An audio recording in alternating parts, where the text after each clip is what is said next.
Welcome to Hood Champion Boxing and Sports. You know, image is everything in boxing. Talent matters too,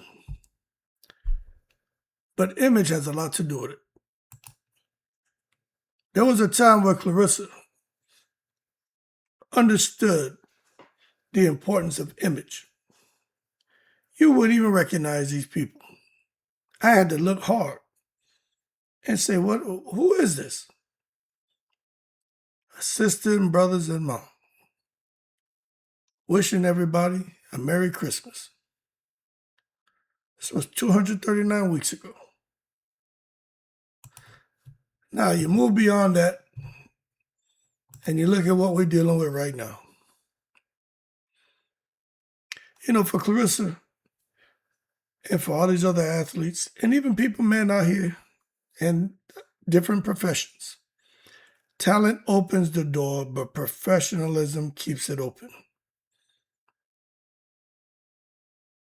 You see, it's about more than winning. An athlete's career is judged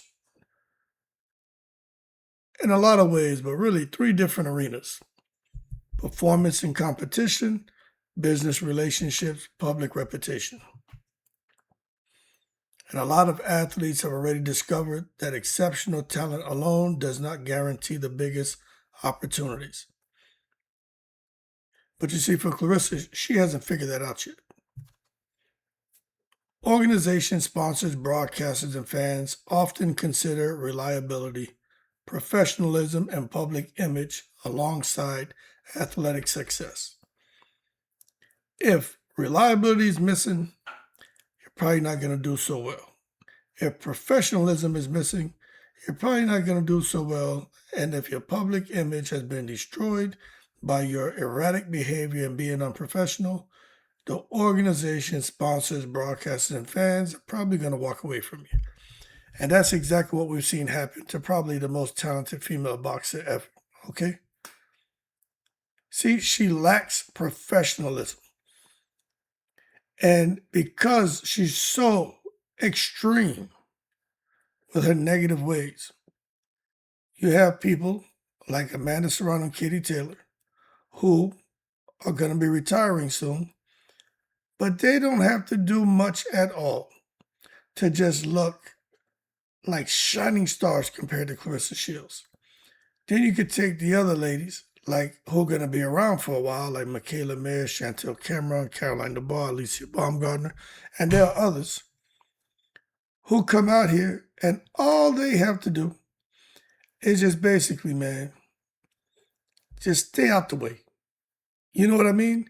They don't have to do much because Clarissa is so negative that these women, although they do a lot and they're professional, but they don't have to do much and they're going to look that great compared to Clarissa because of her lack of professionalism and her lack of understanding that it takes more than just being exceptional inside the ring.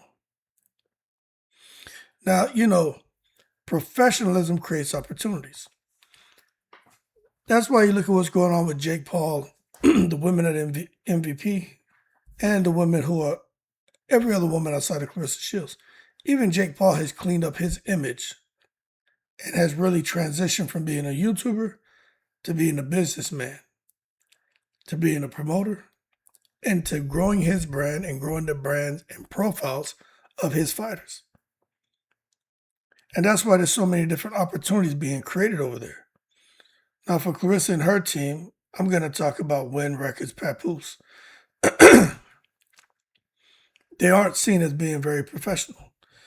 And let me tell you something, man. The bushes have eyes. And the whispers coming from the bushes is that there seem to be some professionalism issues over there and some issues with them being on time. You see, when you can't be on time somewhere, people can't take you serious. People generally prefer working with individuals who are viewed as reliable, respectful, prepared, consistent, easy to collaborate with. When you think about those things that I just mentioned, when it comes to Clarissa and her team, they're not really seen that way. Those qualities can influence invitations to major events, endorsement discussions, media opportunities, and long-term partnerships.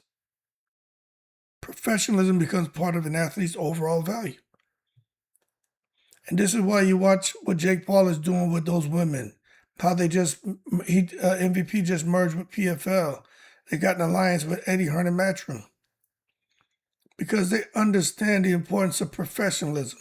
They're making the athlete the priority to grow them to where not only will their business thrive and be successful, but they can help their fighters make the most money they've ever made and grow their brand to have opportunities outside of boxing. So overall, the athlete's value increases exponentially, all because they understand the importance of professionalism and pushing professionalism over controversy. Although controversy does help to sell, but you have to have some kind of professionalism about you. Claressa has none. And if she does, she's not showing it. Because if you have a professional image, the opportunity grows. You see, there are things that happen when a competitor creates controversy, which is what Claressa feels is she's supposed to be doing. If one athlete, right, consistently attracts controversy, this is Claressa Shields, while another maintains a steady professional image, let's just say Amanda Serrano, the comparison can become part of the public narrative, which is what has happened with Claressa Shields and every other female boxer. In those situations, fans may begin viewing the quieter athlete as a refreshing alternative, even if they are less accomplished, which isn't the case here. But you get my drift. This doesn't necessarily mean the more controversial athlete like Claressa Shields has less talent, because we know that ain't the case. It means public attention can shift based on image as well as performance. And that's exactly what's happened to Claressa Shields, so much that nobody even cares to talk about her performances anymore. And that's because she's adopted this villain strategy instead of just staying professional. That's why all these other women look so great. You know what I mean? They're all seen as refreshing alternatives. Listening to them speak is, people just exhale. They're like, ah, so nice to hear these other women talk instead of hearing Claressa being a villain and cussing and carrying on and being ridiculous. We understand that she's deliberately embraced the villain role, but we also understand that she's had some villainous ways since she was an adolescent. Because for someone to just be playing a role, oh, she's convinced us that that's who she is. Because deep down, like she said, she has anger issues and there's some impulsivity. Those are things she needs to work on. That's why this villain role that she's assumed, that's who she is. I'm not saying she doesn't have some good qualities, but that villainous shit that you're seeing, that's who Claressa Shields is. Now, as far as being a villain, are there some advantage? I mean, you get increased media attention. Of course, the engagement online, that skyrockets. You're going to get strong reactions from the audiences, and there may be a bit more interest in her events to see her lose, but that doesn't mean that's going to equate to ticket sales, because most of these people, they ain't paying no tickets to go see her fight. They don't even want to pay for no damn DAZN. They just want to watch it for free, Fire Stick, or a few hours later on YouTube as somebody uploads it. But see, that villain strategy, it's worked for some athletes. It's worked for some entertainers. But there's an important distinction between being a compelling rival and becoming known primarily for controversy. It's a balancing act which she doesn't know how to balance, and neither does their team, because they're not qualified. And that's why everything about Claressa's image has been ruined. And the talent's been overshadowed. Because she's become known primarily for controversy. And of course, being in this highly public relationship with somebody's husband. Now, of course, me and most of the guys, we could care less about that. But that is something that's hurting her. And the strategy has backfired. You see, this controversy-driven approach is stupid. And if people don't know what they're doing, they shouldn't be pushing for it. Because it can become a problem if the public conversation shifts away from the athletic achievement. The only person talking about Clarissa's athletic achievements are her. It's her. There's nobody else. Nobody out here talking about no damn championships or performances. All the attention is focused on public disputes, social media conflicts, and the interviews, and off the field drama. So at that point, the controversy has overshadowed her accomplishments. All the things that originally built her reputation as a part of American sporting history, it's all been overshadowed because of the drama and going viral for all the wrong reasons. You see, professional rivals can benefit, okay? If one athlete attracts negative headlines while another consistently projects professionalism, fans and sponsors may naturally compare the two. That doesn't automatically make one athlete better. It simply changes what people associate with each competitor. A professional reputation can become a competitive advantage beyond the ring. And when you look at Clarissa and Alicia, there are so many people who want Alicia to be the face of women's boxing now just because they don't like Clarissa because Clarissa hit her. You know what I'm saying? So now that has changed what people associate with Clarissa and Alicia as competitors. Although two different weight classes, it's changed the way people associate and see them. They now are rooting for Alicia. They want her to go on to become the face of women's boxing. They want her to go on and make a bunch of money. They are behind Alicia 100%. So she's developed a competitive advantage beyond the ring because her professional reputation is up and away right now. And Clarissa's is spiraling downward. She hasn't hit rock bottom yet, but it's coming. That's why I like to do this research and read and to try to understand all this, because these are things I could take and talk to my sons about, and not about the fighters, but just about talent and image. You know what I'm saying? And the importance of being a professional. But when it comes to Clarissa Shields, I mean, look, widely recognized as a very accomplished fighter, especially of her generation. At the same time, she's become one of the sport's most polarizing personalities, and supporters appreciate that she speaks her mind and refuses to avoid controversy. You know, if you say she doesn't run from the smoke, she runs towards it. But at the same time, you got to argue that some public disputes have drawn attention away from her achievements. And it gets worse every single time she seems to be in front of a camera or she posts some bullshit on social media. She just doesn't, her and her whole team don't seem to understand that the differing reactions illustrate how public image can become almost as significant as athletic performance. And that's a reality, man.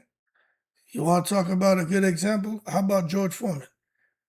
How he was before he retired. Then he came back to boxing. How was his public image then compared to how it was after he came back? Right?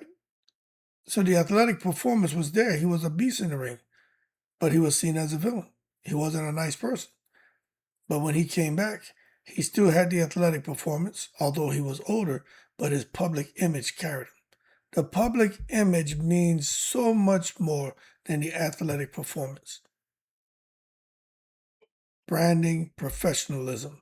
Clarissa had people when she first turned pro who tried to guide her. She wouldn't listen then. She's not listening now to anyone else.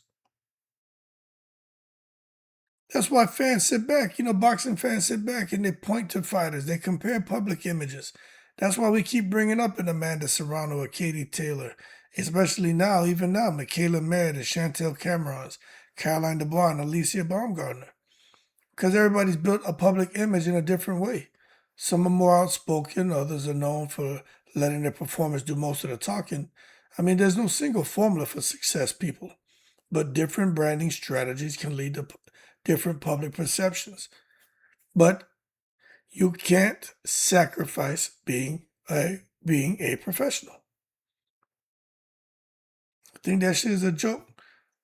So let me ask you, do you think sponsors prefer a professional, more positive image? Now, I know sponsors vary. I know that. Some brands seek outspoken personalities who generate attention. Others prioritize athletes who project stability and broad public appeal. I think the best fit depends on the company's goals and target audience. But when you're an athlete who's chose to go the villain route and be as toxic as you possibly can, and you still don't have a company reaching out to you, man, wanting to get behind you and put money in your pocket, you're probably doing something wrong. And when you see the other women or the other athletes who are getting opportunities, they're probably doing something right. And even if they're not getting it right all the time, when you have someone who's a competitor who is so negative, so toxic, these other ones who aren't doing everything right, but they're doing some things right, they look like shining stars in comparison to that toxic athlete. But I know some of y'all out here who are GOAT supporters are going to say, look, man, negativity, it can be better than professionalism. And I'll say this. I agree that sometimes controversy produces short-term attention. But attention is not the same as long-term trust with the public and with sponsors and companies. Many enduring sports brands have been built on consistency, excellence, respect, reliability, strong relationships. Controversy can create headlines, I agree, but professionalism creates longevity. This is why Clarissa has been in the sport so long, and she hasn't had any opportunities for sponsors or brands. Nothing long term. And right now, there's nothing as crickets because of her image. Just got to understand the long game. And I keep saying it. MVP are looking long term. As far as with the ESPN deal and everything else they have going on with PFL and Matchroom, they have a long-term plan. They're putting their women in the households of casuals and people across the world to where they become household names. And that long-term, they will build their profiles, and these women will go on to get all the huge deals. Look, it's already happening. Clarissa and her team are picking low-hanging fruit. They're getting some short-term success and immediate win, but long-term, they don't know what they're doing. They got to stop, reassess, figure out the next move. With Jake Paul and his team, they already got 3 and 5 year plans in place, 10-year plans in place. You know what I'm saying? They understand the long game. Athletic careers eventually end. Reputation lasts much longer. Look at Terrence Crawford right now. This man getting gifted all kind of shit and people paying him to travel all around the world because his talent and image were both matched. They were in sync with each other. But his image of being a consummate professional was so much more than his talent. And his talent, I mean, he's 3-time undisputed. Some say he's the best fighter, the best male fighter to ever put on a pair of gloves. But his reputation is what carried him through. And that reputation lasts much longer than an athletic career. So Clarissa Shields, man, she's in a horrible spot, but she did it to herself. She needs to understand how athletes conduct themselves can influence opportunities after retirement. She gonna see, because you're gonna see Serrano and Katie Taylor. And you're gonna see what they do. From broadcasting, coaching, business ventures, ambassador roles, she gonna see the direction those two go because they both are gonna be transitioning very soon from the sport. And she's gonna feel that she deserves that too, but it's not gonna happen. Because she doesn't quite understand that professionalism is an investment in life after competition. Amanda Serrano understood that, Katie Taylor understood that, but their teams understood it.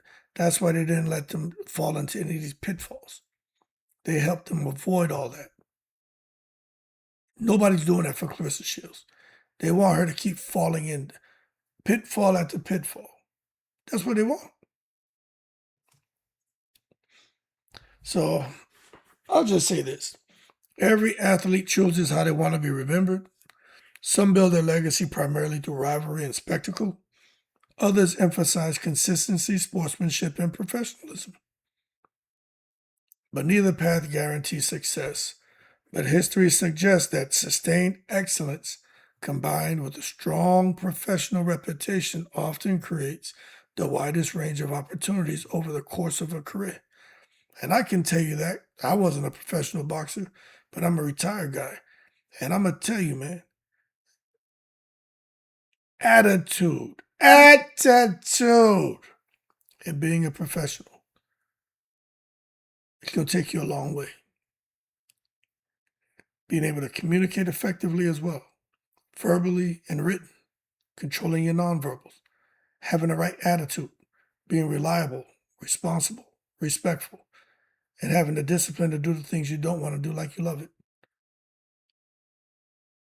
It's going to create a range of opportunities while you're actively fighting and when you've retired from whatever you're doing. Clarissa has the talent. She doesn't have the image, and that's overshadowed her talent, and that's why she's in the position she's in right now. And it sucks to be her, but she did it to herself. Sponsors notice everything. You're always being assessed and evaluated. All of us are. Somebody better tell her to wake up. I personally think it's too late. Keep cool, I'm in the breeze.